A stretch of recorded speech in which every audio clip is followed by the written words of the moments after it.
Just Merleau, autor del libro The Rape of the Mind, que traduciríamos como La violación de la mente, afirma que, mientras que el miedo prepara a la población para la mentira, el uso de la propaganda difunde desinformación y promueve la confusión con respecto a la fuente de las amenazas o la naturaleza de la crisis, ayudando a romper las mentes de las masas.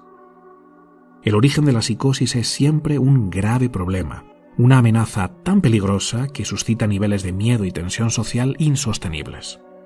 El gobierno fabrica este problema de forma oportunista, interviniendo psicológicamente en los individuos para inducir temor frente a un peligro inminente. Después agita ese problema utilizando un bombardeo propagandístico diseñado para confundir al individuo. Los medios de comunicación usados por el poder ofrecen información falsa, contradictoria o sin sentido, que lleva a un estado de confusión porque el individuo no puede abordarla de una manera racional y adaptativa, lo cual aumenta la susceptibilidad al miedo y la indignación. La lógica se puede enfrentar con la lógica, mientras que la ilógica no.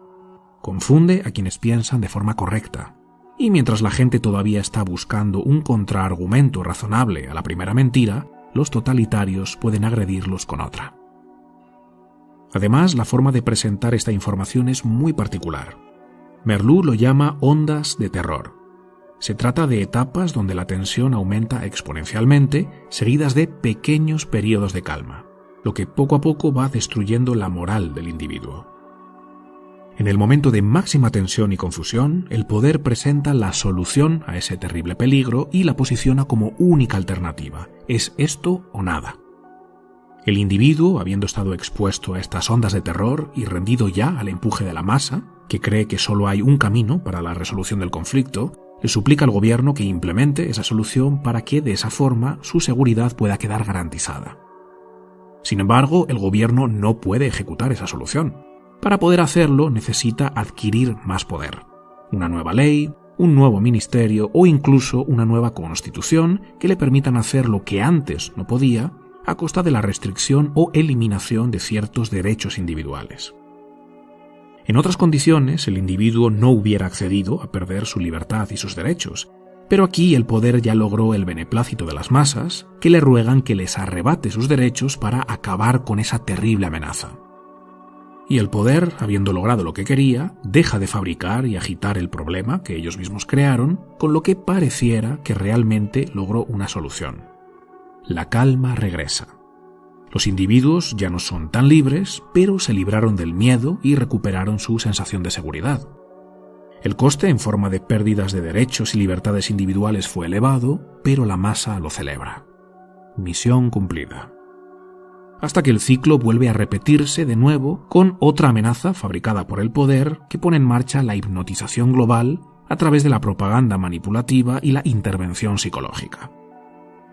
En caso de que este proceso no sea suficiente para derribar al individuo y convertirlo en masa obediente, hay un elemento más que el poder utiliza para aumentar la posibilidad de una psicosis totalitaria: aislar a los individuos y perturbar sus interacciones sociales en nombre de un bien común.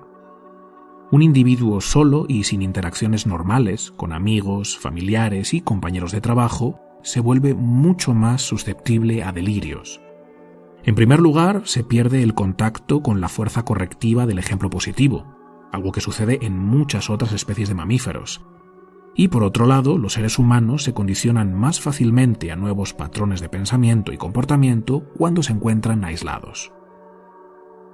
Este proceso que acabo de describir lleva al individuo a un estado de infantilización en el que le cede toda la potestad al gobierno, perdiendo su capacidad de pensar por sí mismo, de hacerse responsable de su vida y de sentir que es capaz de lidiar con los desafíos que van surgiendo en el día a día.